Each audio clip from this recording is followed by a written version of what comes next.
نحمده ونصلي على رسوله الكريم أما بعد فأعوذ بالله من الشيطان الرجيم بسم الله الرحمن الرحيم الله الذي خلقكم من ضعف ثم جعل من بعد ضعف قوة ثم جعل من بعد قوة ضعفا وشيبة يخلق ما يشاء وهو العليم القدير ويوم تقوم الساعة يقسم المجرمون ما لبثوا غير ساعة كذلك كانوا يؤفكون وقال الذين أوتوا العلم والإيمان لقد لبثتم في كتاب الله إلى يوم البعث فهذا يوم البعث ولكنكم كنتم لا تعلمون فيومئذ لا ينفع الذين ظلموا معذرتهم ولا هم يستعتبون ولقد ضربنا للناس في هذا القرآن من كل مثل ولئن جئتهم بآية ليقولن الذين كفروا إن أنتم إلا مبطلون كذلك يطبع الله على قلوب الذين لا يعلمون فاصبر إن وعد الله حق ولا يستخفنك الذين لا يوقنون صدق اللہ العظیم۔ سورۃ الروم کی آیت نمبر 54 سے آیت نمبر 60 تک 7 آیات کریمہ کی تلاوت ہوئی۔ عنوان چل رہا تھا غلبہ دین کا قدرتی منصوبہ۔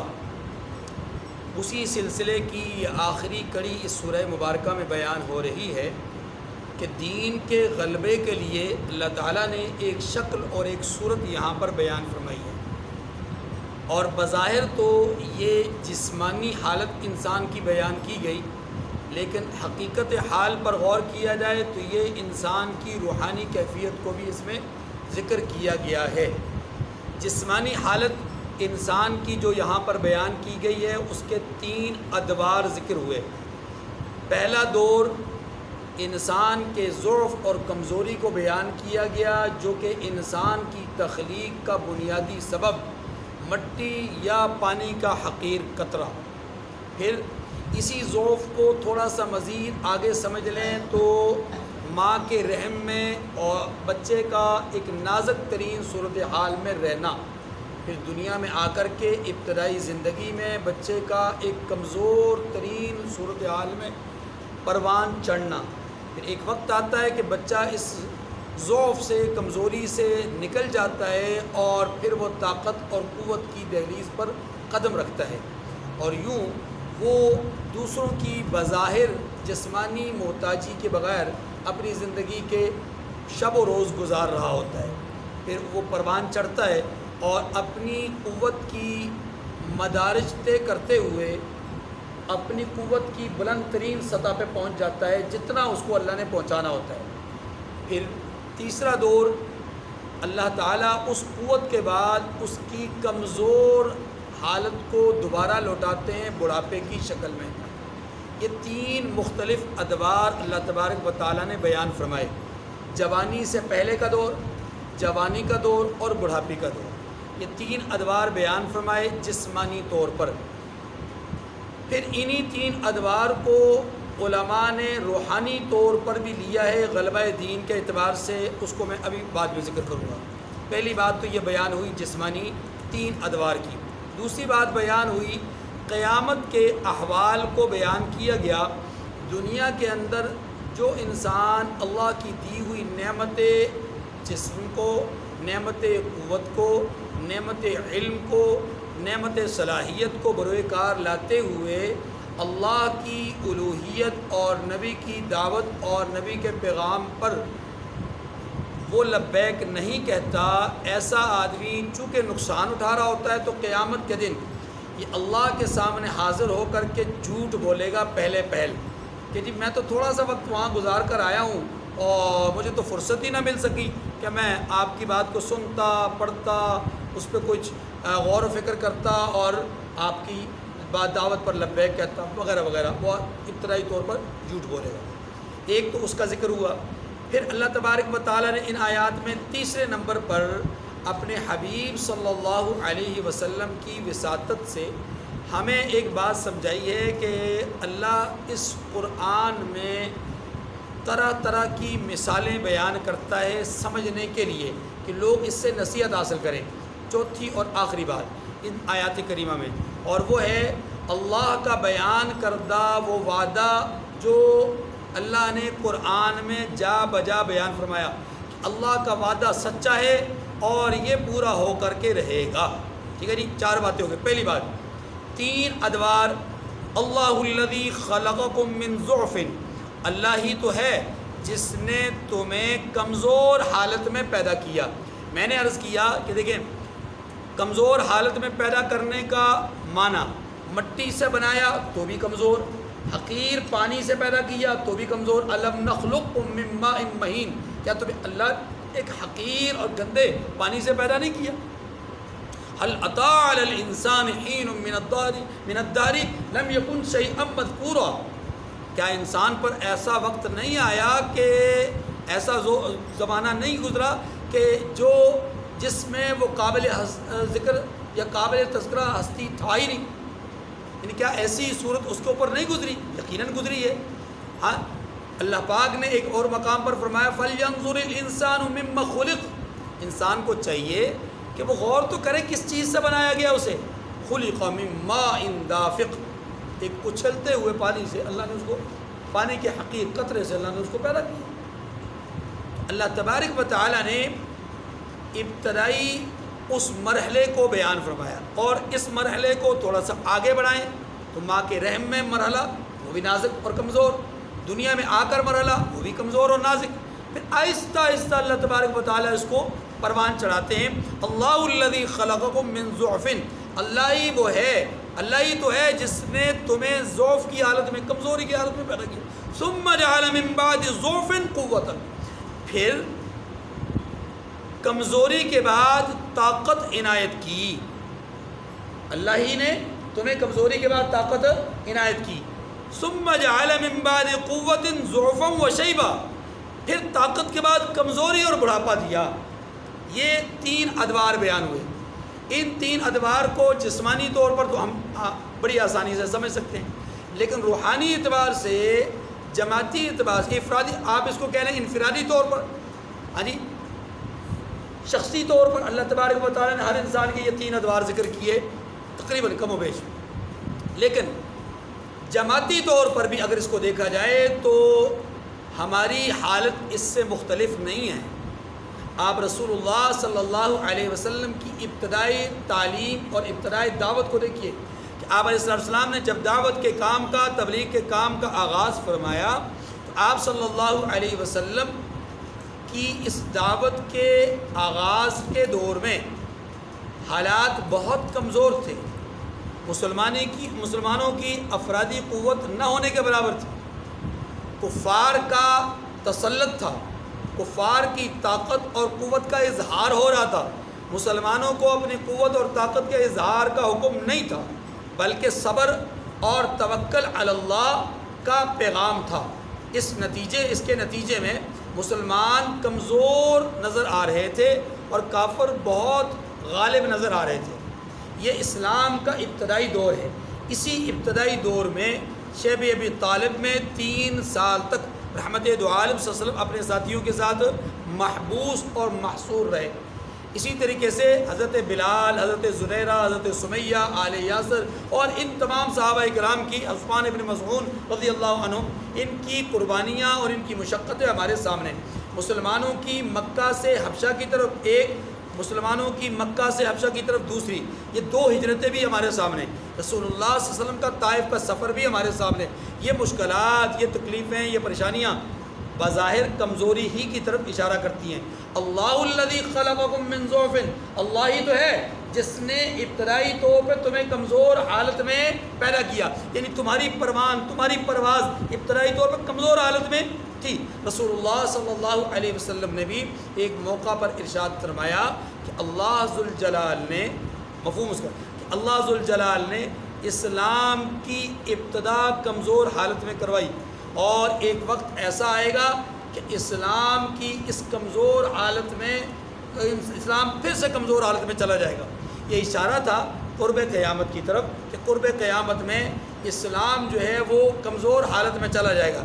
ویسے تو وہاں پر یہ تھا کہ آپ صلی اللہ علیہ وسلم نے اس حدیث مبارکہ میں اسلام کو ایک غیر معروف، غیر مانوس دین اور مذہب کے طور پر پیش فرمایا کہ ابتدائی طور پر اسلام جو ہے وہ لوگوں کے لیے غیر مانوس تھا، غیر معروف تھا، اور قرب قیامت میں بھی ایسا ہی ہو جائے گا۔ آج ہم اسی دور کی ابتدا سے گزر رہے ہیں، وہی دور جس کی طرف رسول اللہ صلی اللہ علیہ وسلم نے اشارہ فرمایا۔ آج دین کی بات آپ کسی سے کریے تو آپ کو لوگ عجیب و غریب قسم کی نظروں سے، نگاہوں سے دیکھتے ہیں کہ اس دور میں بھی لوگ جو ہے وہ اس طرح کی بات کرتے ہیں۔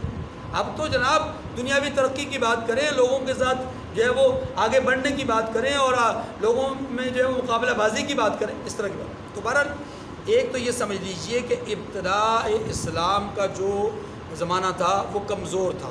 پھر رسول اللہ صلی اللہ علیہ وسلم نے جب خود مکہ سے مدینہ ہجرت فرمائی، 13 سال ابتدائی طور پہ کمزوری کے، پھر مدینہ جب ہجرت فرما لی تو پہلا سال بھی کمزوری ہی کا تھا، لیکن دوسرے سال میں آپ صلی اللہ علیہ وسلم کو اللہ کی طرف سے جب حکم جہاد آیا تو اب مسلمانوں کی کمزوری قوت میں بدلنا شروع ہو گئی، جس کا آغاز بدر کے میدان سے ہوا اور مکہ کی فتح کے ساتھ اس کا عروج ہوا۔ تو مسلمان ابتدائی طور پہ کمزور حالت میں تھے، پھر مسلمانوں کو عروج ملا، اور اتنا عروج ملا کہ صرف 50 سال کے اندر مسلمان آدھی سے زیادہ دنیا پر غالب آ چکے تھے، آدھی سے زیادہ دنیا پر اسلام کا نظام نافذ کر چکے تھے۔ 6 خلفاء، حضرت ابوبکر صدیق، حضرت عمر فاروق، حضرت عثمان غنی، حضرت علی المرتضیٰ، حضرت حسن ابن علی، حضرت معاویہ بن ابی سفیان رضی اللہ تعالی عنہم، ان 6 صحابہ کے دور حکومت میں، دور خلافت میں، دور امارت میں اسلام کو اللہ نے اتنا عروج بخشا کہ وہ جو آیت کریمہ تھی هو الذی ارسل رسولہ بالہدی ودین الحق لیظہرہ علی الدین کلہ، اللہ ہی وہ ذات ہے جس نے اپنے رسول کو بھیجا اس لیے تاکہ ان کا دین تمام ادیان پر غالب آ جائے۔ تو دین تمام ادیان پر غالب آیا ان 50 سالوں میں حضرت معاویہ رضی اللہ عنہ کے دور حکومت تک۔ تو حضرت معاویہ رضی اللہ تعالیٰ عنہ کے بعد پھر مسلمانوں پر جو ایک بہترین دور تھا، وہ ایک ایسا زمانہ جس زمانے پر فخر کیا جا سکتا تھا، جو فخر کیا جاتا ہے، وہ دور کہ جس دور کی مثالیں دی جا سکتی ہیں، وہ دور اب آہستہ آہستہ رو بہ زوال ہونا شروع ہوا۔ لیکن اتنا جلدی نہیں، ابھی اس سلسلے کو اللہ نے چلائے رکھا، یہاں تک کہ مسلمانوں پر کمزوری کا وہ دن تھا کہ جب اندلس غرناطہ میں مسلمانوں کو جو ہے وہ عیسائیوں نے اور چنگیزیوں نے، ہلاکو خان وغیرہ نے، ان لوگوں نے مسلمانوں کا قتل عام کیا، ان کی کتابوں کو دریا برد کیا، ان کے قیمتی اثاثوں کو ضائع کیا، اس وقت مسلمانوں کا عروج ختم ہوا اور زوال شروع ہوا۔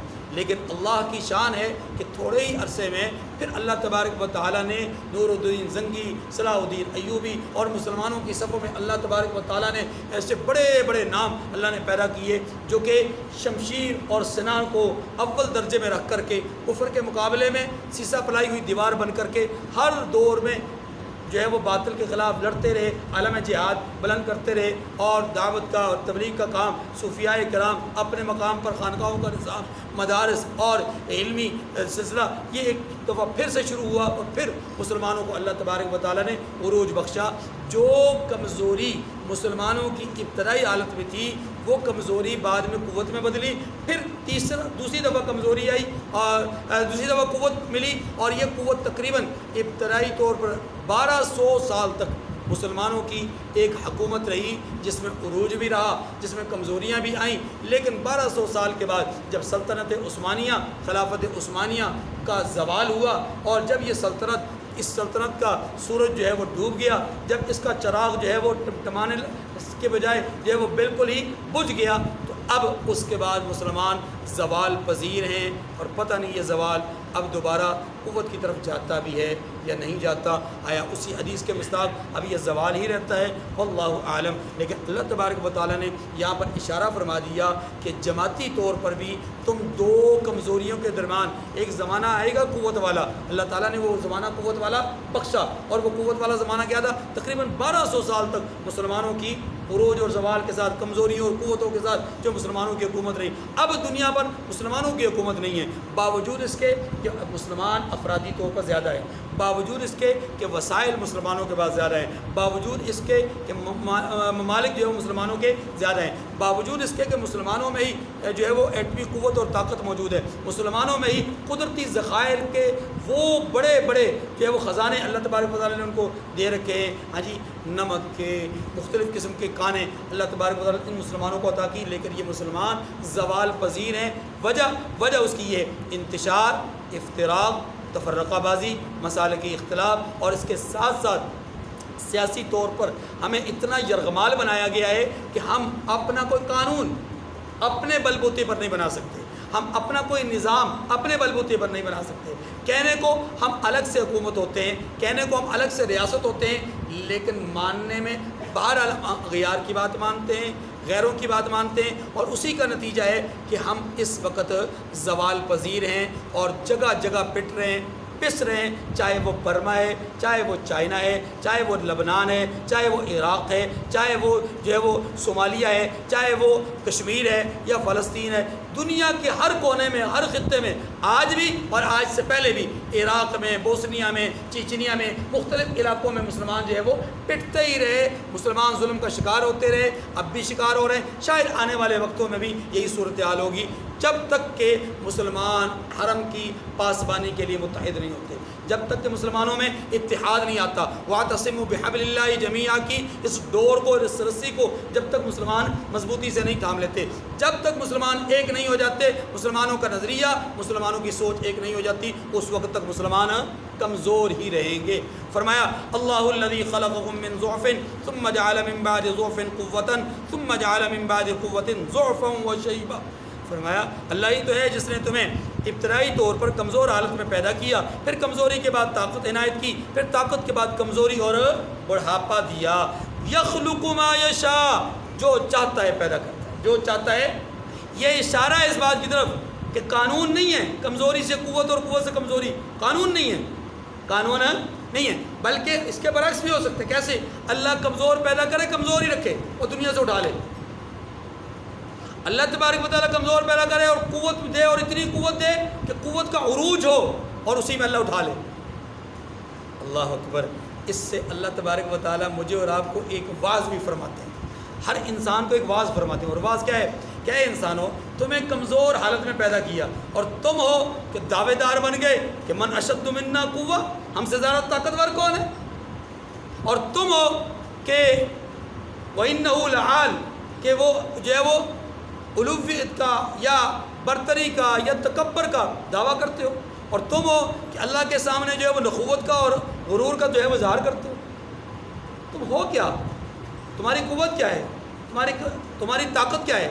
تمہاری طاقت اور تمہاری قوت کا عالم یہ ہے کہ انہم اعجاز نخل خاویہ، اللہ جب چاہے تو اللہ تمہیں ایسے پٹخ دے کہ تمہاری حالت ایسے لگے جیسا کہ کھجور کے تنے سر جدا ہو کر کے زمین پہ پڑے ہوں۔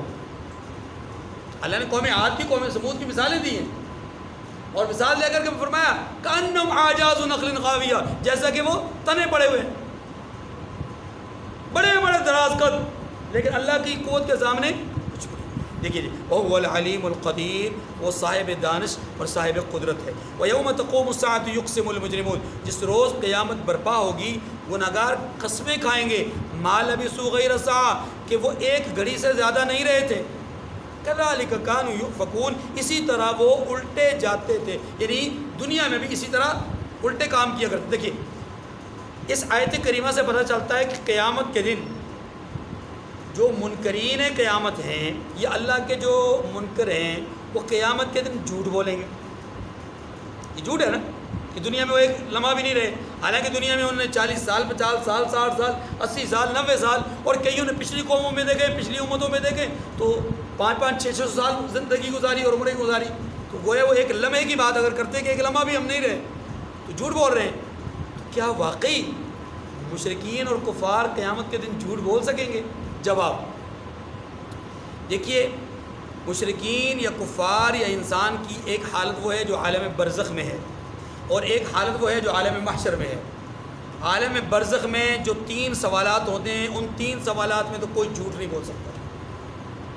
ان 3 سوالات میں کوئی جھوٹ اللہ کے حوالے سے، دین کے حوالے سے، نبی کے حوالے سے جو سوال ہر انسان سے ہونا ہے، اس میں کوئی جھوٹ جو جیسا ہوگا ویسے ہی بولے گا.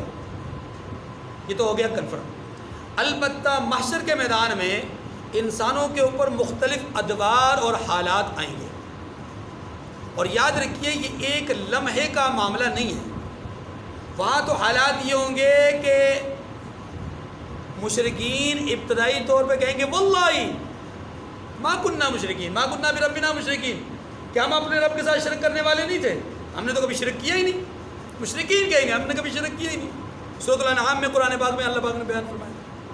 لیکن جب ان کے انکار کو اللہ تبارک و تعالیٰ دیکھیں گے تو اب ان کے انکار کے بعد زمین کو بطور گواہ پیش کریں گے.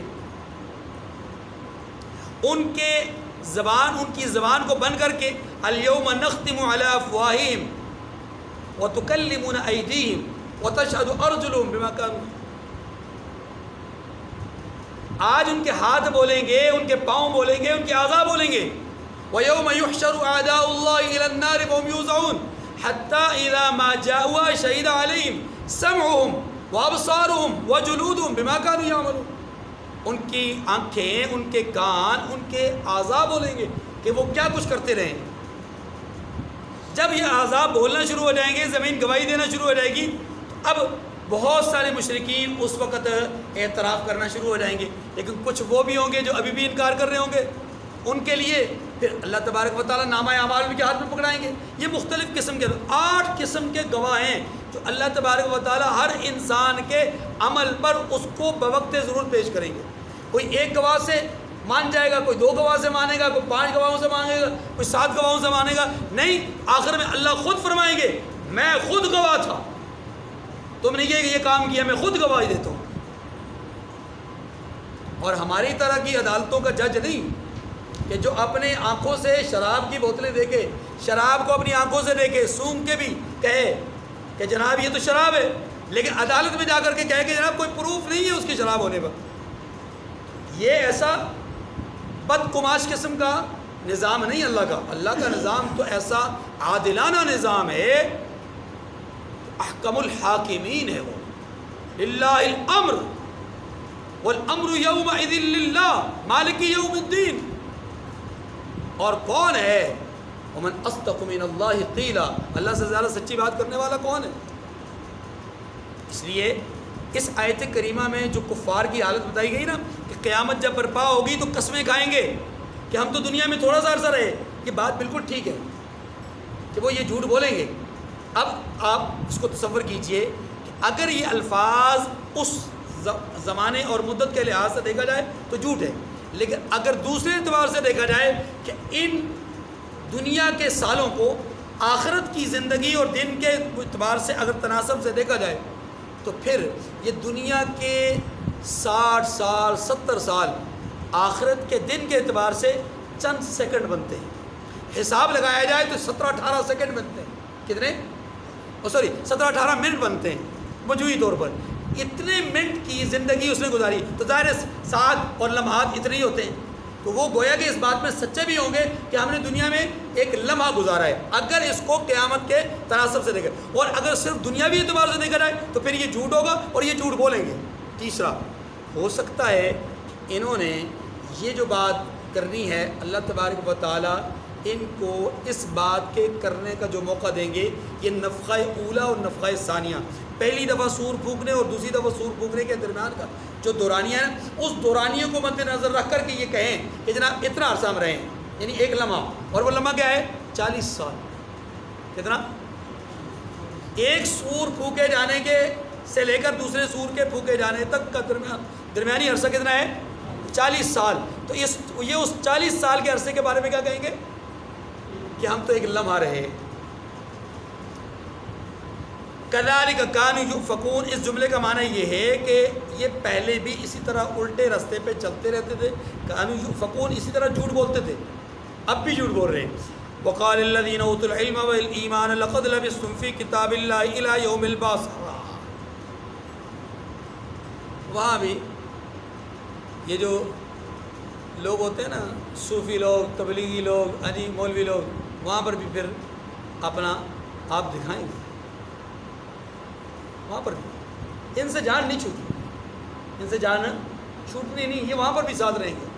وقال الذین اوتوا العلم والایمان لقد لبثتم فی کتاب اللہ الی یوم البعث، جن لوگوں کو علم اور ایمان دیا گیا تھا دنیا میں، وہ کہیں گے کہ اللہ کی کتاب کے مطابق تم قیامت تک رہے. تم کیسے کہہ سکتے ہو ہم ایک لمحہ رہے؟ قیامت تک رہے. کیا معنی؟ معنی یہ کہ تم اپنی موت تک جتنا تمہارا وقت تھا وہ رہے، یا جو برزخ کی زندگی ہے اس کو بھی ملاؤ، دنیا کی زندگی کو ملاؤ، تو پھر تم قیامت تک کے عرصے میں اتنا لمبا عرصہ تم دنیا میں رہے، یعنی اس معاشر کے میدان سے پہلے تم اتنا لمبا عرصہ رہے. فہذا یوم البعث ولکنکم کنتم لا تعلمون، اور یہی قیامت کا دن ہے لیکن تم اس کا یقین ہی نہیں رکھتے تھے. کیا مطلب یہ کہ دنیا میں تم اس کا انکار کرتے تھے، اور یہی وہ دن ہے جس کے بارے میں تمہیں کہا جاتا تھا. وہ دن آ گیا نا، ہذا یوم البعث، یہی وہ دن. فَيَوْمَئِذٍ لَا يَنفَعُ الَّذِينَ ظَلَمُوا مَعْذِرَتُهُمْ وَلَا هُمْ يُسْتَعْتَبُونَ، اس روز ظالم لوگوں کو ان کا عذر کچھ فائدہ نہیں دے گا، ایک بات. اور دوسری بات، اور نہ ان سے توبہ قبول کی جائے گی. وَلَا هُمْ يُسْتَعْتَبُونَ کا معنی یہ ہے کہ انہیں اس عتاب اور سختی سے بچنے کے لیے عذر پیش کرنے کا موقع بھی نہیں دیا جائے گا. اس کا مفہومی معنی یہی ہے کہ ان کا عذر قبول نہیں کیا جائے گا، ان کی توبہ قبول نہیں کی جائے گی. مطلب یہ ان کو مہلت نہیں ملے گی اب، کیونکہ مہلت کا وقت جو تھا دنیا، قیامت مہلت کا وقت نہیں ہے. قیامت تو جزا اور سزا کا دن ہے. مالک یوم الدین، روز جزا کا وہ مالک ہے، وہاں تو جزا ہے یا سزا ہے. وَلَقَدْ ضَرَبْنَا لِلنَّاسِ فِي، دو باتیں ہو گئی جی. پہلی بات 3 ادوار، دوسری بات قیامت کا تذکرہ، تیسری بات وَلَقَدْ ضَرَبْنَا لِلنَّاسِ فِي هَذَا الْقُرْآنِ مِنْ كُلِّ مَثَلٍ، اور ہم نے لوگوں کے سمجھانے کے لیے اس قرآن میں ہر طرح کی مثال بیان کر دی ہے.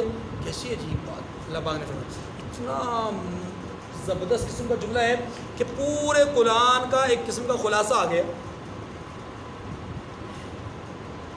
جو شرک ہے نا، شرک کے کمزور ترین نظریے کو سمجھانے کے لیے سورہ عنکبوت میں کیا کہا کہ جو لوگ شرک کرتے ہیں ان کی مثال ایسے ہے کمثل العنکبوت، مکڑی کی طرح ہے، کہ جیسے مکڑی کا جالا وہ اس کا گھر ہوتا ہے. انہ اوہن البیوت لبیت العنکبوت، وہ اپنے طور پر اس کو گھر بناتی ہے اور بڑا مضبوط اپنے طور پر بناتی ہے، لیکن اس کائنات میں سب سے کمزور ترین گھر اسی کو ہوتے ہیں. یہ شرکیہ جو نظریات ہیں ان کی کمزوری کو بیان کیا گیا ایک مثال کے ذریعے سے. پھر جو جن کو اللہ کے ساتھ شریک ٹھہرایا جاتا ہے، معبودان باطلہ، اللہ نے ان کی بھی کمزور ترین حالت کو بیان کیا ہے 2 مثالوں سے. ویسے تو کئی مثالیں دی، 2 مثالیں میں عرض کرتا ہوں. ایک مثال سیدنا حضرت ابراہیم علیہ السلام کا وہ واقعہ جو سورہ انبیاء میں اللہ پاک نے بیان فرمایا کہ وہ ساری قوم چلی گئی، پیچھے انہوں نے سارے جو معبودان باطلہ تھے بت تھے ان کو توڑ پھوڑ کے رکھ دیا. اللہ نے ایک کمزوری یہ بیان کی. پھر ایک کمزوری اسی پارے کی دوسری سورت سورہ حج کے آخر میں بیان فرمائی، یا ایھا الناس ضرب مثل فاستمعوا لہ. ایک اچھی سی مثال تمہیں دی جاتی ہے، ذرا غور سے سن لو. ان الذین تدعون من دون اللہ لن یخلقوا ذبابا ولو اجتمعوا لہ. ایک مچھر ایک مکھی نہیں بنا سکتے، سارے معبودان باطلہ بھی مل جائیں چھوٹی سی چیز نہیں بنا سکتے.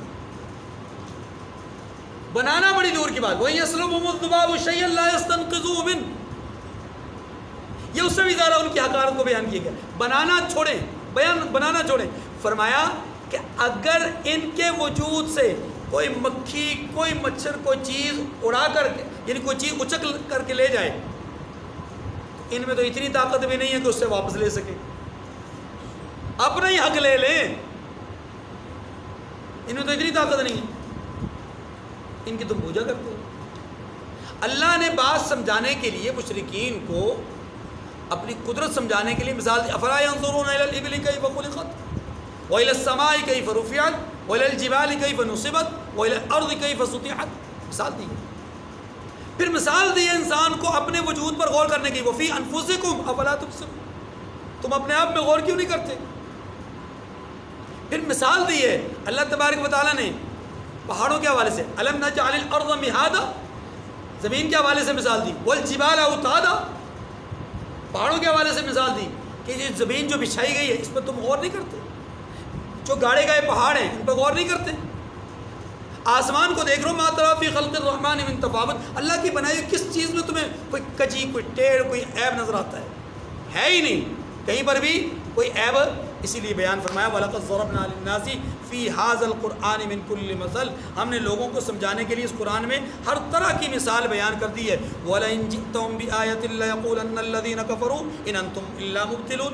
پھر بھی ان مثالوں کے دینے کے باوجود بھی اللہ فرماتے ہیں اگر آپ ان کے سامنے، اگر آپ سے مراد رسول صلی اللہ علیہ وسلم، اگر آپ ان کے سامنے کوئی نشانی پیش کریں تو کافر کہہ دیں گے آپ تو جھوٹے ہو،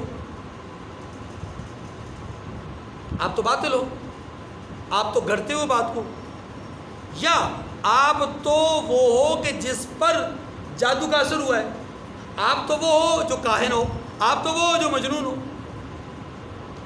آخر کار یہی جملے کہنے نا۔ اللہ فرماتے ہیں کذالک یطبع اللہ علی قلوب الذین لا یعلمون،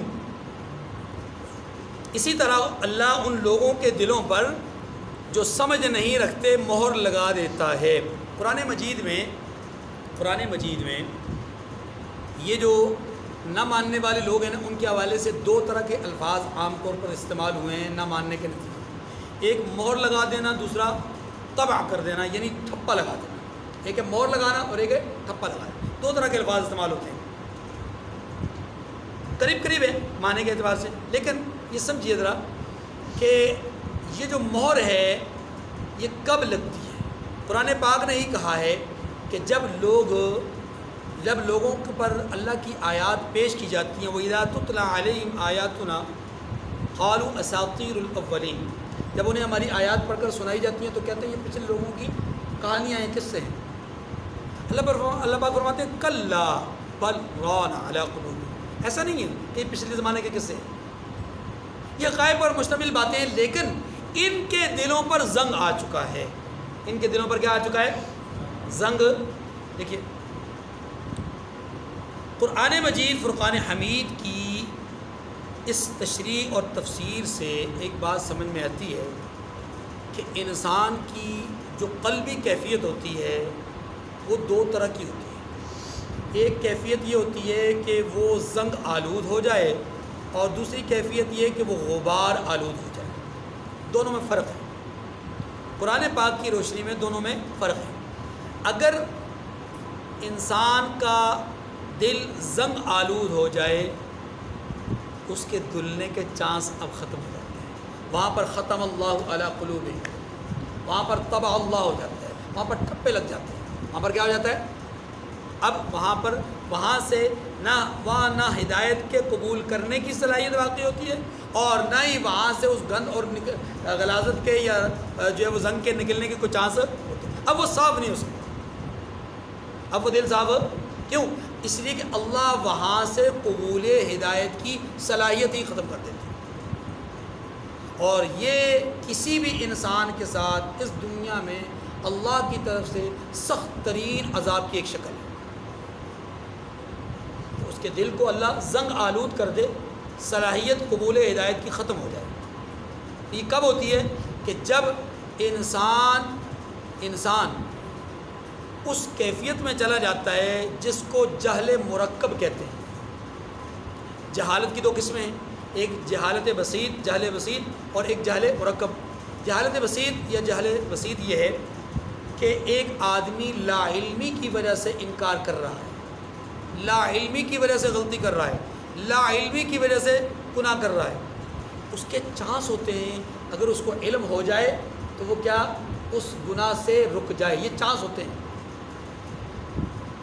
ایک دوسرا آدمی ہوتا ہے اور وہ جان بوجھ کر حق کے مقابلے میں جھوٹ کو سچ سمجھتا ہے، حق کے مقابلے میں جھوٹ کی پیروی کرتا ہے، حق کے مقابلے میں باطل کی اتباع کرتا ہے اور اسی کو وہ درست سمجھتا ہے، اس آدمی کے ہدایت کے چانسز ختم ہو جاتے ہیں۔ کیوں؟ اس لیے کہ اس نے جب باطل کو ہی حق سمجھا، ضد اور عناد پر اتر آیا، تو پھر اب اللہ اس کی صلاحیت کو ختم کر دیتے ہیں۔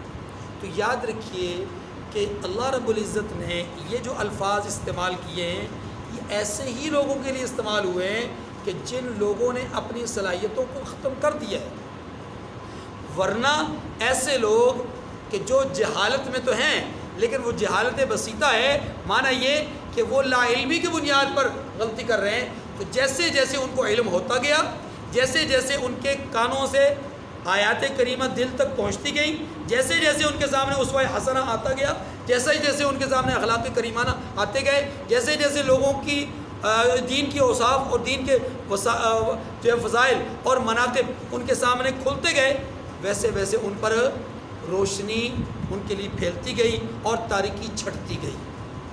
تو یاد رکھیے قلبی کیفیت انسان کی ایک تو یہ ہوتی ہے کہ اس کے اوپر زنگ پڑ جائے، جب زنگ پڑ جاتا ہے تو پھر اللہ مہر لگا دیتے ہیں، صلاحیت ختم۔ لیکن اگر زنگ نہیں، زنگ آلود نہیں ہے بلکہ غبار آلود ہے، اس کو کہتے ہیں کہ ایسی کیفیت میں آنے والا آدمی، اس کے بہت زیادہ امکانات ہوتے ہیں کہ اللہ رب العزت کوئی ہوا علمی طور پر چلائے اور کوئی جھکڑ آئے، کوئی ایسی ہوا چلے اس کے اوپر سے وہ گرد چھٹ جائے اور وہ ایک جو طے جمی ہوئی ہے وہ طے کو اللہ تبارک و تعالیٰ بارش کے بوندوں سے، قطرات سے اس کو جو ہے وہ کیا کر دیں، صاف کر دیں۔ تو انسان کے دل کی یہ دو کیفیتیں یاد رکھیے، یا تو وہ زنگ آلود ہو گیا یا وہ غبار آلود ہو گیا۔ اگر زنگ آلود ہوا تو ہدایت کی صلاحیت ختم، اور اگر غبار آلود ہوا تو وہاں صلاحیت ہدایت موجود ہوتی ہے اللہ رب العزت کی طرف سے۔ بس موقع اور مقام کا ہوتا ہے کہ کب موقع بنے، کب مقام بنے، اس پر کب ایسی حالت آئے کہ وہ اللہ کی طرف متوجہ ہو جائے۔ جیسے ہی وہ اللہ کی طرف متوجہ ہوگا اس کا غبار کیا ہو جائے گا، چھٹ جائے گا۔ كذلك يطبع الله على قلوب الذين لا يعلمون، فرمایا اسی طرح اللہ ان لوگوں کے دلوں پر جو سمجھ نہیں رکھتے مہر لگا دیتا ہے، ٹھپے لگا دیتا ہے۔ آخری آیت فرمایا فاصبر ان وعد الله حق ولا يستخفنك الذين لا يوقنون۔ دیکھیے بات غلبہ دین کی چل رہی تھی، اس کے لیے دلوں کا صاف ہونا بہت ضروری ہے، اس کے لیے آخرت کا یقین بہت ضروری ہے، اس کے لیے اپنے احوال اور اپنے ادوار کو سمجھنا بہت ضروری ہے۔ آخری بات کہ جب دشمن کا آپ ظاہر مقابلہ کریں گے، غلبہ دین کے لیے جہاد کی ضرورت ہوگی، غلبہ دین کے لیے اعلاء کلمت اللہ کی ضرورت ہوگی، تبلیغ دین کی ضرورت ہوگی، دعوت کی ضرورت ہوگی، اور غلبہ دین کے لیے آپ کو دنیاوی بہت ساری مشکلات کا سامنا کرنا پڑے گا۔ آخری جملہ کیا ہے؟ فرمایا فاصبر ان وعد اللہ حق، اللہ کے دین کے لیے جدوجہد کرنے والے لوگ کبھی ناکام نہیں ہو سکتے کہ اللہ کا وعدہ سچا ہے۔ آپ بس صبر کرتے رہیے، جہاں تکلیف آئے، جہاں پریشانی آئے، جہاں کوئی آزمائش آئے تو وہاں پر آپ نے صبر کا دامن کو چھوڑنا نہیں ہے، اور حضور نے چھوڑا بھی نہیں، حضور نے بھی نہیں چھوڑا، حضور کی جماعت نے بھی نہیں چھوڑا۔ اللہ نے پھر اتنا ان کو غالب کیا، اللہ قرآن میں کہتے ہیں وَلَا يَسْتَخِفَّنَّكَ الَّذِينَ لَا يُوقِنُونَ۔ یہ جو لوگ ہیں نا کافر، اب یہ جو مکی صورت ہے نا جی، صورت کون سی ہے؟ مکی ہے۔ فرمایا یہ کافر لوگ آپ کو بڑا ہلکا لے رہے ہیں، آپ کو بڑا کمزور سمجھ رہے ہیں، انہیں کمزور سمجھنا نہیں چاہیے۔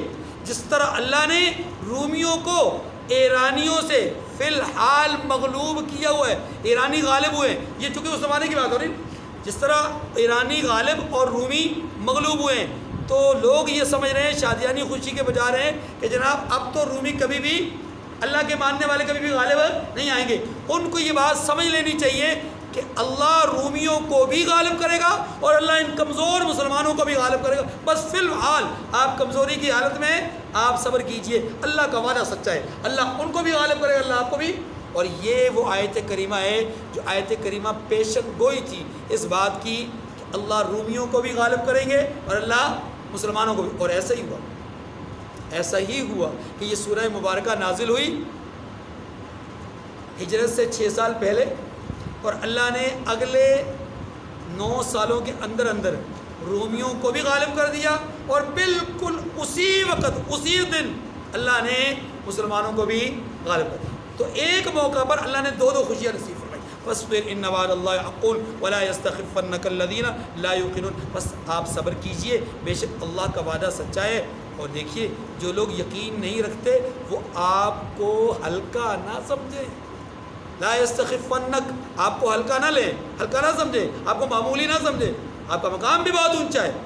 اگر اس کو روحانی اعتبار سے دیکھا جائے وَلَسَوْفَ يُعْطِيكَ رَبُّكَ فَتَرْضَىٰ، آپ کا مقام کیا ہے؟ وَلَلْآخِرَةُ خَيْرٌ لَكَ مِنَ الْأُولَىٰ، آپ کا مقام کیا ہے؟ وَرَفَعْنَا لَكَ ذِكْرَكَ، آپ کا مقام کیا ہے؟ إِنَّا أَعْطَيْنَاكَ الْكَوْثَرَ۔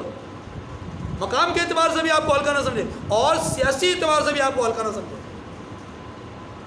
اللہ تعالیٰ مجھے اور آپ کو سمجھنے کی توفیق نصیب فرمائے۔